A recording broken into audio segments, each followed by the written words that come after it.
The Minnesota Timberwolves look like the best team in the NBA, and it's not particularly close.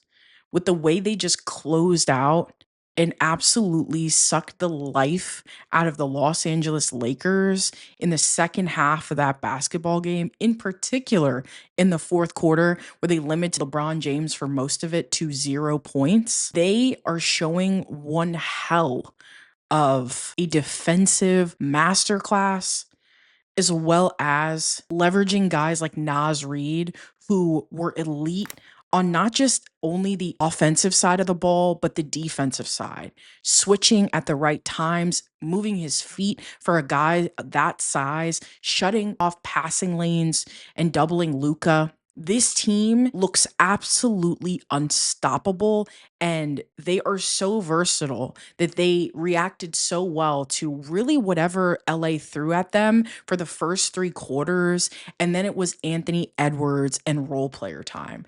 Guys, you do not expect to come in and have consistent offensive production and be extremely physical in the way that they were with the LA Lakers. The Timberwolves essentially shut down Luka Doncic full court, doubling him and not getting tired. If there weren't some otherworldly plays on the defensive side of the ball by LeBron, they may have run off with that game, and it might not have even been close, with the Wolves decidingly coming up on top. And I just think with this level of intensity, skill, and grit, it would be extremely difficult for the LA Lakers to even just win one game with this series.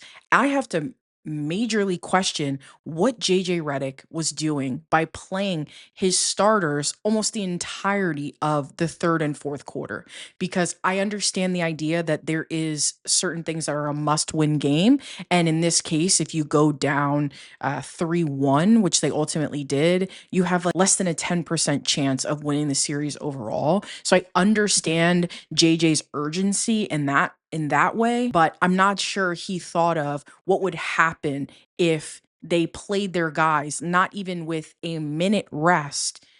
If they lose that game, what the rest of the series fares as, because you don't historically have to worry about LeBron James being in shape, but he absolutely has to pick and choose his spots, which is why you didn't see these unbelievable defensive plays throughout the entire course of the game. He understood that the only X factor for the Lakers, with the way that they went cold in the fourth quarter, that he was going to have to kick it into a gear that he can no longer sustain for the entire course of a game. And you have to give LeBron a ton of credit for the fact that it's his 22nd year. And we know that the amount of playoff games that and minutes that he's played is equal to a full NBA regular season. So you have to always tip the cap to him. This is a player who, at one point during that game, I thought to myself, is he the smartest NBA player that we have ever seen? Because not only is he able to lock in mentally in a way that lots of people have not been able to, go into 8 straight finals is nothing to scoff at. And the amount of mental rigor, preparation, and stamina it takes to just go in back-to-back finals is truly something that I'm not sure that the sports world will ever truly be able to appreciate. And so he is best in the world at knowing every single basketball player's tendency on both sides of the ball. Every single NBA player, he knows what those guys' strengths, weaknesses, and hesitations are, and then will now use that as an opportunity to exploit it. Because in the fourth quarter and late in games, because he not only understands these tendencies, but understands when is the right time to exercise his gifts that no longer are sustainable throughout the entire game.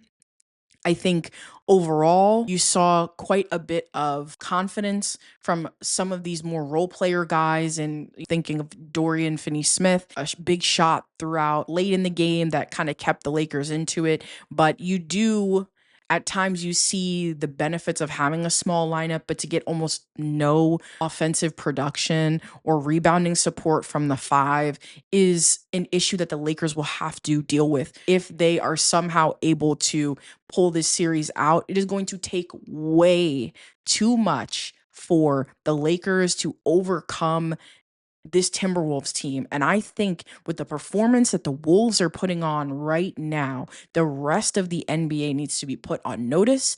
And Anthony Edwards continues to make his case for potentially being the best player in this entire league, as well as being the next face of the league. It feels like to me, it is going to be Wemby and Ant.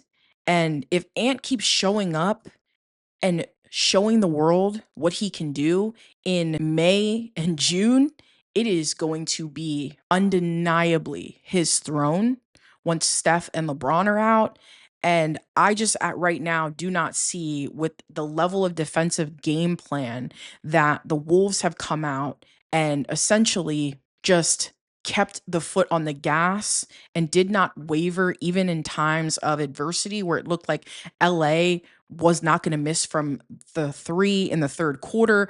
There's still no doubt in this team. And I think they absolutely are the most complete team in terms of just think of the things that Naz Reid can do, but also McDaniels and some of these other dudes just completely stepping on the necks of Luka and really forcing everybody else to beat them. I am really looking forward to watching this Minnesota team, but as they go continue into the playoffs, because I just right now, it is just not enough offense from the Lakers. And you do see a ton of sloppy turnovers, right, from Rui Hachimura. There has been way too much casual play from like Hachimura, who you at times don't see hustling, at times don't see making a surefire pass, just kind of lackadaisical. That is just not going to get it done. I mean, you have to give him credit for what he did offensively, consistently throughout the game, but those turnovers, when the margins are really small, especially with really playing one of the better teams in the Western Conference throughout the entire year, Minnesota looked like they stepped into another gear. And Anthony Edwards is already talking about getting in work in between these next couple of days before they have their series that they probably will close out in LA. I don't expect LeBron to go quietly, and Luka will no doubt have to have one of the games of his life. But you wonder with the amount of energy and effort that this Lakers team is putting forth, you have to wonder what the rest of the road could really look like. Their best opportunity is just taking these next few days to rest and taking it very legitimately, not in a cliche way, one game at a time. As always, appreciate you stopping by. I'm dropping a video shortly about the remaining games from today on this beautiful Sunday. And we have got to talk about Cade Cunningham, the Detroit Pistons, as well as the New York Knicks and how that series looks and going to pan out. As always, appreciate you stopping by. Hit the like, hit the subscribe. I will see you next time.